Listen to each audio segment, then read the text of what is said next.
నేను ఆగకపోతున్నవో అలసుగా చూస్తున్నవో నీ సొమ్మేమన్నడిగిన్నా సోకుల పడుతున్నవో సొమ్మ సిల్లిపోతావో నీ ఎంట తిరుగుతున్ననని అలసైపోతున్ననా నువ్వే కావాలనొస్తే నన్నే కాదంటవా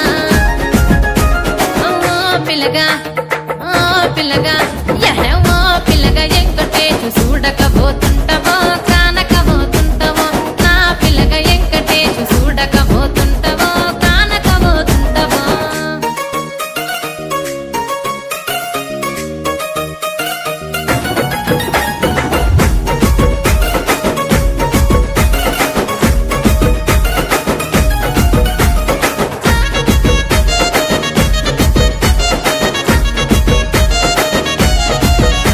ఓయ్ కండ్లకు కాటుక వెడితే కన్యాకుమారి